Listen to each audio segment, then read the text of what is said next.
Hello everybody, and welcome to Ancient Architects. Please subscribe now to get the latest ancient history news and independent research from around the world.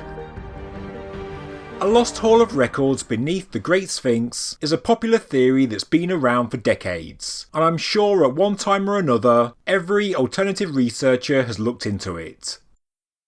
It was a claim made by American clairvoyant Edgar Cayce, who apparently went into a trance and saw refugees from Atlantis burying their secrets in a hall of records under the Sphinx. Really? He also said it would be open between 1996 and 1998, and would be connected to the second coming of Christ. Okay, sure. It's science.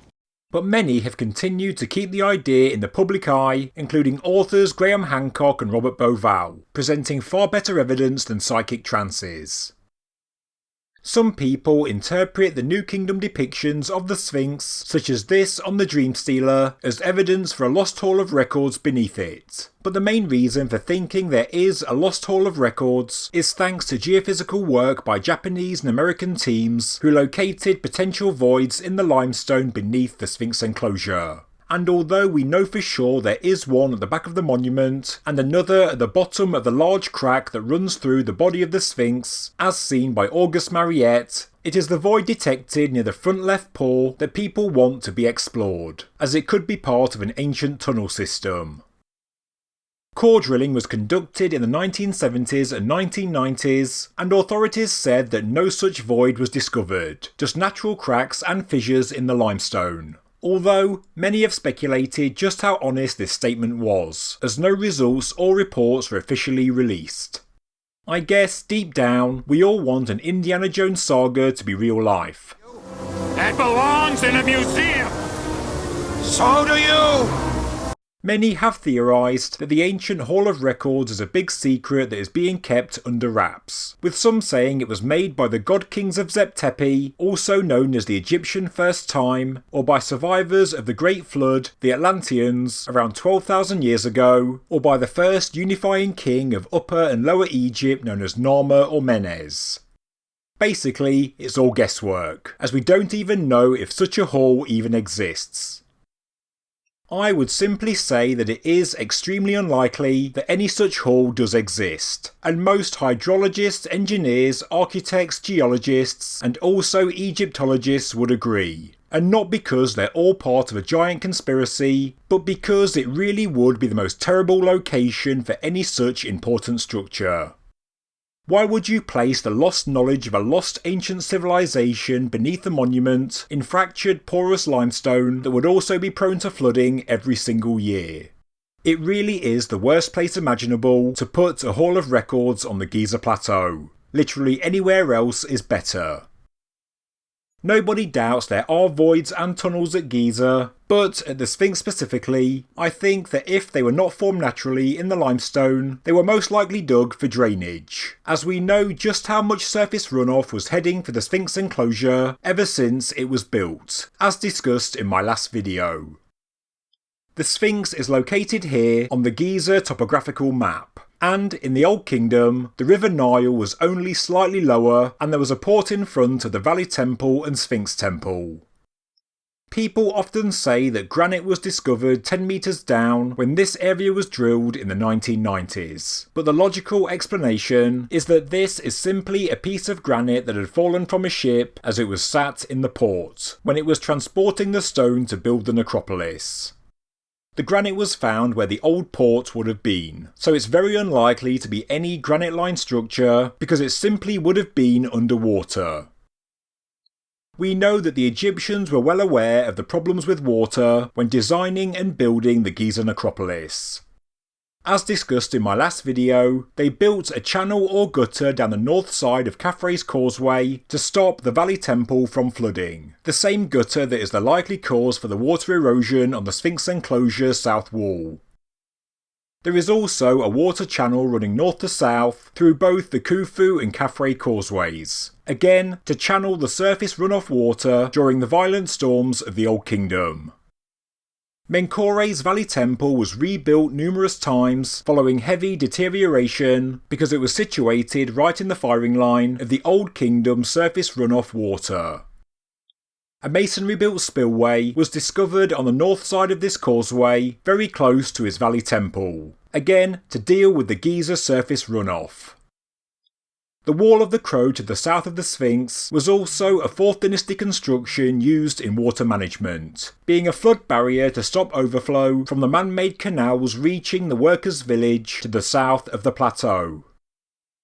So, we need to think logically about what the limestone voids and tunnels were likely for, of course if they are man-made to start with, before we think of more incredible and whimsical ideas. And although the idea of drainage is not as exciting as a lost hall of records, it does seem far more likely, when we know how sophisticated the 4th dynasty builders were with regards to water management. So many intelligent minds have put so much thought into exactly where the Hall of Records is, from comparing the sun's position in relation to the constellation of Leo at certain dates and mapping it on the ground, to comparing Khafre's temple layouts to the Hopi creation story and so on. But a lot of this work could be saved if people started with something as simple as hydrology. Today, pumping machines take water away from the bedrock beneath the Sphinx so that water levels are lowered to 4.6 metres below ground, the same levels that were seen in ancient times according to experts. Robert Schoch estimated that the void located by geophysics beneath the left forepaw, thought by some to be the location of the Hall of Records, is around 5 metres below the Sphinx, meaning it would have been underwater in the Old Kingdom, and also for thousands and thousands and thousands of years before. Apparently there is another anomaly that extends from its southwestern corner, and this may represent a tunnel meeting up with what is known as Anomaly B, located at the right rear paw of the Sphinx. These anomalies could well be because of the stormwater rushing into the back of the enclosure, from the gutter, as outlined in my previous video. Anomaly B is situated under the right rear paw on the south side, where the water would come into the enclosure. The tunnel then heads towards the left forepaw, no doubt sloping downwards. I think that these low velocity anomalies are clearly showing us an ancient drainage system for the stormwaters, dug into the ground to help protect the Great Sphinx. We can't see how far to the east Anomaly A actually goes, and I would imagine there is another tunnel running from it, heading off towards the east to meet up with the Nile River. So, based on the known geology and hydrology of Giza, and based on the archaeological evidence of just how seriously the Egyptians took water management at Giza, I would say the famous Lost Hall of Records is unceremoniously a drain. This is sadly what can happen when you let your imagination get replaced by science and logic. If the ancient Atlanteans or the early super high-tech ancient Egyptians wished to create a hall of records for their advanced knowledge, I think they'd be advanced and high-tech enough not to place it in badly fractured limestone that is prone to flooding, especially when there are acres of higher ground in the immediate vicinity to the west. But you may ask, what were the groundwater levels like in the ancient times around 10,000 BC? Well, not that it's too important, as there is no evidence of any activity in this area at that time, but as geologist Robert Schneiker has shown, far from being the location of a lost civilization or ancient records after a deluge, the Nile Valley was actually uninhabitable. Rainwater was coming down all across northern Africa, and because of this, the massive increase in flow made the entire Nile Valley uninhabitable, as vast amounts of water was channeled into the Nile from various tributaries in northern Africa. The level of the Nile was much higher, and the Sphinx limestone repeatedly went in and out of the Nile River itself. The Sahara Desert turns green every 20,000 years in a cycle that has been going on for the last 20 million years, and last time it was green, nobody would want to live at Giza simply because of the ferocity of the Nile River. As Schneiker said, the entire Nile Valley was uninhabitable, and that is the reason we don't find any habitation from 10,000 years ago. You simply couldn't live there. There would not have been, and there is no evidence of a large settlement at Giza around 7 to 10,000 BC, a location so close to the high-flowing Nile River. In northern Egypt, we find simple settlements appearing around 6000 BC, but we don't see the earliest farming culture in the Nile Valley until around 4400 BC. This was in the Fayum region and not Giza. The Madi culture of pre-dynastic northern Egypt, the most important Lower Egyptian prehistoric culture, contemporary with the Naqada I and Naqada II phases in Upper Egypt, had their main settlement south of Cairo, which is believed to have been occupied between 3900 and 3500 BC.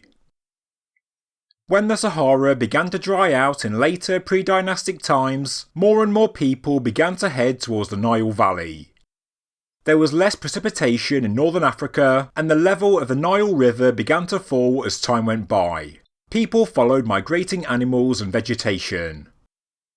The climatological data, geological analysis and archaeology means there is little chance the Sphinx monument was carved any time before the rise of the Madi culture around 3900 BC, but it is likely it was created much later. Again, if you follow the science and the evidence, everything becomes clear. Realistically, only in dynastic history or late pre-dynastic times at the earliest could the Sphinx monument be carved. Although monsoonal storms were common for hundreds of years, Giza and the Memphite region was now a habitable zone. I'd like to point you to Schneiker's lecture available on YouTube to learn more. If you want to continue to believe whimsical tales of a trance-induced Atlantean Hall of Records, by all means do so, however impossible they may be. But if you do want to learn something, watch the lecture by a qualified scientist who has studied Northern Africa and the Great Sphinx, and you'll see why the ancient Sphinx monument must have originated in the late pre-dynastic, early dynastic, or maybe even the 4th dynasty. Really, it's unscientific to think it came any earlier. Thank you very much for watching this episode of Ancient Architects. If you enjoyed the video, please subscribe to the channel, please like the video, and please leave a comment below. Thank you very much.